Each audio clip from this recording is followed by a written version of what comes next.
அனைவருக்கும் வணக்கம். இது உங்கள் பேசும் பயணம். நாம் இன்னைக்கு திரு தாமோதரன் அவர்கள் எழுதிய டிரான்ஸ்ஃபர் அப்படிங்கிற சிறுகதையை தான் கேட்க போகிறோம். வாங்க கதைக்கு போகலாம். அலுவலகத்திற்கு கிளம்ப ஃப்ளாட்டை விட்டு வெளியே வந்து கீழ்த்தளத்தில் நிறுத்தி வைத்திருந்த மோட்டார் சைக்கிளை எடுக்கும்போது எதிரில் மிஸ்ஸஸ் பரிமளம் ராமச்சந்திரன் தன் தோள்பையுடன் காரில் ஏறுவதை பார்த்தான். சற்று ஒதுங்கி நிறுத்தினான். காரில் ஏறப்போகும்போது திரும்பி பார்த்தவள் இவன் வண்டியுடன் நிற்பதை பார்த்துவிட்டு அப்படியே இறங்கி வந்து, வாழ்த்துக்கள் சார், உங்கள் மனைவி எப்படி இருக்காங்க? நல்லா இருக்காங்க.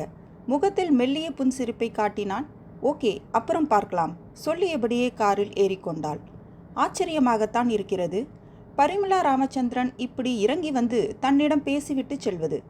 அவர்களை பொறுத்தவரை தான் பதவியில் இருப்பதும் அதே தோரணையுடனே வீட்டிற்கு வருவதும் இதனால் அக்கம் பக்கம் பெண்களுடன் பேசுவது தனக்கு கௌரவ குறைச்சல் என்று நினைக்கும் ரகம். இவன் மனைவியை 2-3 முறை நேரடியாக இவளிடம் வாங்கி கட்டி அனுபவித்திருக்கிறாள்.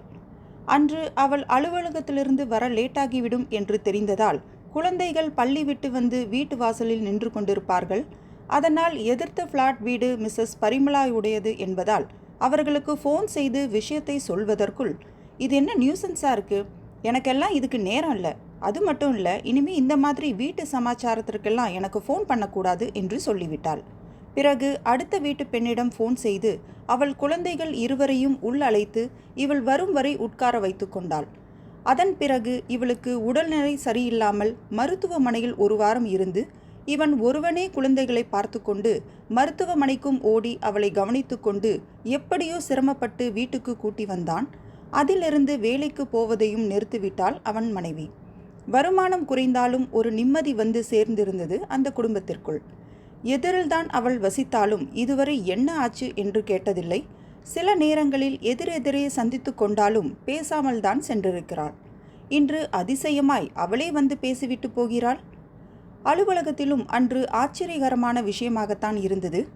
அவனை வம்படியாக ஏதேனும் ஒரு குறை சொல்லி திட்டிக் கொண்டிருந்த மேலாளர் பரமசிவம் அவனை அழைத்து அன்பொழுக பேசினார்.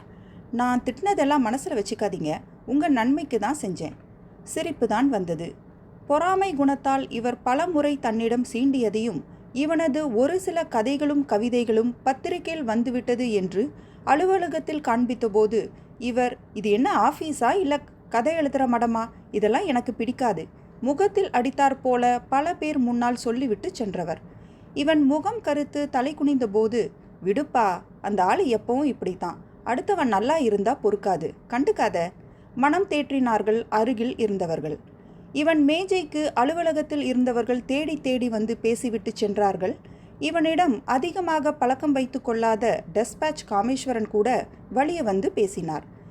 இவர் மற்றவர்களிடம் தன்னை வர்ணத்தீட்டை சொல்லி மட்டம் தட்டி பேசியதை அவர் வந்து இவனிடம் சொன்னதும் ஞாபகம் வந்தது. சிரிப்புதான் வந்தது. 5 மணி வரை இப்படி விசாரிப்புகள் வந்து போய் கொண்டிருக்க மாலை அனைவரும் போன பின்னால் இவனுடனே 4 வருடங்களாக பணி செய்த உதவியாளர் முருகேசன் தயங்கி தயங்கி வந்தார். சார், மனசு கஷ்டமாக இருக்குது, நீங்கள் நாளையிலேருந்து இங்கே வரமாட்டீங்கன்னு நினைக்கிறப்ப எனக்கு இன்னும் 1 வருஷம்தான் இருக்குது சர்வீஸ் முடிய. உங்களை மாதிரி ஒருத்தர் இங்கே இருந்தால் எனக்கு ஓய்வு பெறப்ப என்னென்ன செய்யணும்னு சொல்லி தரத்துக்கும் செஞ்சு கொடுக்கறதுக்கும் நீங்கள் இருக்கீங்கன்னு நம்பிக்கிட்டு இருந்தேன். இப்போ கண் கலங்கியது. அவரின் தோலை பற்றி தேற்றினேன். இங்கே பாருங்க, எதுக்கும் கவலைப்படாதீங்க, என்னையை விட நல்ல ஆள் இங்கே வருவார், நீங்கள் வீணாக மனசை போட்டு குழப்பிக்காதீங்க. அலுவலகம் அவனை அன்று மாலை மொத்தமாக அனுப்பிவிட்ட மகிழ்ச்சியில் அலுவலக முன்விளக்கு போட்டிருந்தது. மணி 7 ஆகிவிட்டதா? முருகேசன் போன பின்னால் அலுவலகத்தில் இருந்த இலக்கிய நண்பர்கள் ஒவ்வொருவராக வந்து பேசி கடைசியில் விடை பெறுவதற்கு இவ்வளவு நேரமாகிவிட்டது. தனது வண்டியை எடுத்து வெளியே வரும்போது மனது வெறுமையாக இருந்தது. இனி மீண்டும் இந்த ஊருக்கு தன்னுடைய மிச்சம் இருக்கும் 15 வருட சர்வீஸில் வருவோமா? அவனுடைய நண்பர்களை விட அவனை ஒதுக்கியவர்களும் ஒதுங்கியவர்களும் இன்று வலுக்கட்டாயமாக தன்னிடம் வந்து பேசிவிட்டு சென்றது மனதிற்குள் ஓடியது. காரணம் புரிந்தது. இந்த மனித இயல்புகளில் ஒன்றுதானே. விலக்கி வைக்கப்பட்டவை விலகியவை எல்லாமே இனி இவன் இங்கு வரவே மாட்டான் என்று தெரிந்தவுடன் தங்களை பற்றிய அவனது அபிப்பிராயத்தை மாற்ற வேண்டும் என்று முயற்சி செய்கிறார்கள். இனி நாளை வரமாட்டான் எனும் தைரியம்தான். அதே போல்தான் மிஸ்ஸஸ் பரிமளா ராஜேந்திரனும் கூட நாளை காலையில் ஃப்ளாட்டை விட்டு காலி செய்து விட்டு போகிறார்கள் என்று தெரிந்து கொண்டதால் தன்னை பற்றிய மதிப்பீட்டை இவனின் பார்வைக்கு மாற்ற முயற்சித்தது. பிரிவுகள் மட்டுமே மனிதர்களின் எண்ணங்களை மாற்றுகின்றனவோ? இருக்கும் வரையிலும் அவனை திட்டி தீர்ப்பவர்கள் அவன் மறைந்து விட்டான் அல்லது இவன் அல்லது அவளின் எதிரில் வர வாய்ப்பில்லை என்று உணரும்போது சடாரென இவர்கள் அவர்களை பற்றிய மதிப்பீடுகளையும் மாற்றிக்கொள்கிறார்கள். உள்ளே நுழையும்போது, ஏங்க எல்லாத்தையும் எடுத்து பேக் பண்ணியாச்சு, நாம் வெளியில் போய் எல்லோரும் டிஃபன் சாப்பிட்டு வந்துடலாம், காலையில் வண்டி வந்துடும்ல?